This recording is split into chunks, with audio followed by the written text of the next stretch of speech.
নন্দীগ্রামে কাল ভোট, তার আগে আজ নতুন করে উত্তেজনার খবর পাওয়া যাচ্ছে। এবার গতকাল যেমন সারা দিন ধরে উত্তাল ছিল বিজেপি কর্মীকে মারধরের ঘটনা নিয়ে, এবার খবর যা আসছে তা হলো নন্দীগ্রামে এবার মহিলা কর্মী খুনের বদলা নিতে হামলা করেছে বিজেপি, এরকম অভিযোগ উঠছে। তৃণমূলের পর হামলার ঘটনা বা তৃণমূলের পর হামলার অভিযোগ করা হচ্ছে। ভেটুরিয়ার ঘটনা, সরাসরি প্রতিনিধি সুজিত আমার সঙ্গে রয়েছেন। সুজিত, আরো একবার নন্দীগ্রামে অশান্তি, আজ আবার ঠিক পাল্টা ঘটনা। গতকাল যে ঘটনা নিয়ে উত্তাল হয়ে উঠেছিল নন্দীগ্রাম, আজ জানা যাচ্ছে তৃণমূল কর্মীকে মারধর। কি হয়েছিল ঘটনা? ঘটনা যেটা সামনে আসছে সেখানে কিনা রাত পোহালে যেখানে ভোট, সেখানে ভেটুরিয়ার এই যে এলাকা, সেখানে রীতিমতো মারধর করা হয়েছে, মাথা ফাটিয়ে দেওয়া হয়েছে এবং যে মারধরের যে চিহ্ন সেটা যেটা দেখা যাচ্ছে, হাসপাতালে ভর্তি যারা হয়েছেন বিজেপি তৃণমূলের যারা কর্মী তারা কিন্তু সকলেই আহত, তারা থানার দ্বারস্থ হচ্ছেন। এবং ঘটনা যেখানে একবারে ভোটের একদিন আগে সেখানে কিনা রাজনৈতিক চাপানুতর যেমন হচ্ছে, অশান্তিকে ঘিরে কিন্তু সেই ভেটুরিয়া যেখানে ভোট এলেই একটু বেশি যেন উত্তেজনা দেখা যায়, সেখানে আজকে যেটা দেখা গেল ভোর রাত থেকে এই ঘটনা এবং সেখানে 6 জন বিজেপি কর্মী সমর্থক তারা আহত হয়েছেন। পাল্টা অবশ্য অভিযোগ করছে বিজেপি যে তাদের উপরে প্রথমে চড়াও এবং তারপরই গণ্ডগোল, তাতে বিজেপির কয়েকজন আহত হয়েছে বলে অতনু তারা দাবি করছেন।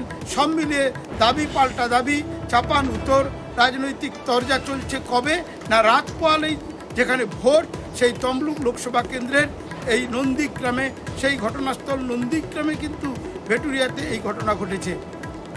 ধন্যবাদ সুজিত। গতকাল উত্তাল ছিল বিজেপি কর্মী খুনের প্রতিবাদ নিয়ে এবং অভিযোগ উঠেছিল তৃণমূলের বিরুদ্ধে। এবার আজ দেখা যাচ্ছে 6 জন তৃণমূল কর্মীকে মারধরের ঘটনা ঘটছে বা সেই অভিযোগ উঠছে বিজেপির বিরুদ্ধে যে বিজেপিরাই নাকি, বিজেপি কর্মী সমর্থকরাই নাকি তৃণমূল কর্মী সমর্থকদের মারধর করেছেন, যার মধ্যে 6 জন জখম। শুভেন্দু অধিকারী মিথ্যা ইস্যু তুলে সোনাচূড়াতে মহিলাকে মেরেছে, তা বিজেপিরা মেরে দিয়ে এবারে উনি সন্ত্রাস তুলতে সব জায়গায় তোমরা হামলা করো, বুথ দখল করো, এলাকা দখল করো, মারধর করো, খুন করো। এই শুভেন্দু অধিকারীর উস্কানিতে বিজেপিরা এই ভেটুরিয়াতে মারধর করেছে আমাদের তৃণমূল কংগ্রেসের কর্মীদেরকে। এবং মারধর শুধু করেনি, বিভিন্ন জায়গায় গিয়ে বলছে তোমরা ভোট দিতে গেলে তোমাদেরকে ঘরে থাকতে দেবো না, তোমরা এলাকার বাইরে চলে যাবে, ভোট দিতেও নিষেধ করছে। এরা তো মিথ্যাচার, মিথ্যা কথা বলবে, কারণ ওদের মিটিং এ তো লোক হয়, ওদের মাথা গরম হয়ে গেছে। বিজেপি অবশ্য পাল্টা হামলার অভিযোগ করছে। কোহিনুর বুথ থেকে বেশ কিছু সংখ্যক তৃণমূলের গুন্ডা তারা অতর্কিতভাবে বিধান বুথে হামলা করে এবং বিধান বুথে যে বিজেপি কর্মীরা ছিল তাদের উপর অত্যাচার, মায়েদের উপর শ্লীলতাহানি করে, বেশ কিছু জনের মাথা ফাটিয়ে দেয়। তাদের অবস্থা খুবই আশঙ্কাজনক। এরা বুঝতে পেরেছে যে এদের পায়ের তলায় মাটি নেই, এরা হেরে যাচ্ছে, তাই এরা এভাবে বারবার আক্রমণের পথ বেছে নিচ্ছে। এদিকে গতকালের যে ঘটনা, দিনভর উত্তাল ছিল বিজেপি কর্মী, মহিলা বিজেপি কর্মী খুনের ঘটনা। সেই ঘটনায় এবার ওই কর্মীর পরিবার সিবিআই তদন্ত দাবি করছেন। বিশ্বজিৎ প্রতিনিধি আমার সঙ্গে ফোনে রয়েছেন। বিশ্বজিৎ, তাদের সঙ্গে তোমার কথা হয়েছে, কি বলছেন তারা? দেখো, এই মুহূর্তে গতকাল শুভেন্দু অধিকারী তিনি সভা থেকে জানিয়েছিলেন যে সিবিআই তদন্ত এবং তার পরিবার যারা মারা গেছেন তাদের পরিবারও এই সিবিআই তদন্ত দাবি করছে। কারণ এই রাজ্য পুলিশ তাদের উপর বিজেপির ভরসা নেই, তাই তারা সিবিআই তদন্ত দাবি করছে। কিন্তু এই মনসা বাজারে আজও সেই দোকান বাজার যেগুলো রয়েছে সেখানে গ্রাম একেবারে শুনশান বলা যায়। সেই মনসা বাজার, সেই ঘটনাস্থল কার্যত ধ্বংসস্তূপ হয়ে পড়ে রয়েছে এবং যারা এখানকার এই দোকান এবং বাড়ি যাদের ছিল সেই কর্মীরা কার্যত ঘর ছাড়া, তৃণমূলের যারা কর্মী তারা ঘর ছাড়া। কিন্তু বিজেপির যাদের পরিবারের লোক মারা গেছে সেই পরিবারের দাবি, পরিবারের আত্মীয়রা তারা দাবি করছেন যে এই ঘটনায় সিবিআই তদন্ত, যেটা গতকালই জনসভা থেকে শুভেন্দু অধিকারী দাবি জানিয়েছেন, সেই সুরেই সুর মেলালো অবশেষে সেই বিজেপি যে কর্মী, মহিলা কর্মী মারা গেছে তাদের পরিবার, সেই পরিবারও সিবিআই তদন্ত দাবি করেছে।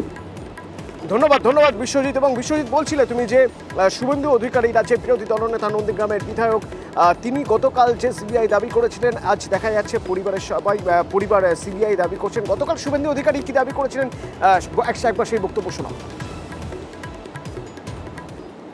থানায় গেছি, এফআইআর এর নাম্বার দেয়নি, আমি এফআইআর এর নাম্বার বসে থেকে নিয়ে এসছি। 436 নম্বর এফআইআর, খুনের মামলা 302। তারপরে যদি কিছু না করেন, আমি রথিমালা আড়ির মেয়েকে দিয়ে উচ্চ আদালতে যাব সিবিআই তদন্তের দাবিতে। গতকাল সভা থেকে এ দাবি ছিল শুভেন্দু অধিকারীর, আর আজ নিহতের পরিবার দাবি করছেন রাজ্য পুলিশের উপর ভরসা নেই, সিবিআই তদন্ত হোক। আমরা চাইছি যে দোষীর শাস্তি হোক এবং এর রাজ্য পুলিশের উপর কোনো ভরসা নেই, সিবিআই তদন্তের উপরে আমাদের আস্থা রয়েছে। বিজেপির এখানে অঞ্চল জিতে আছে, তাহলে ভয় দয় করে মারধর করে যদি বিজেপির সবাইকে এখানে আটকে রাখা যায়, তাহলে তো উনি ভোট রাজনীতি ছাড়া কিছু বোঝেন না। সেটা কে মরতে পারে, কে বাঁচতে পারে।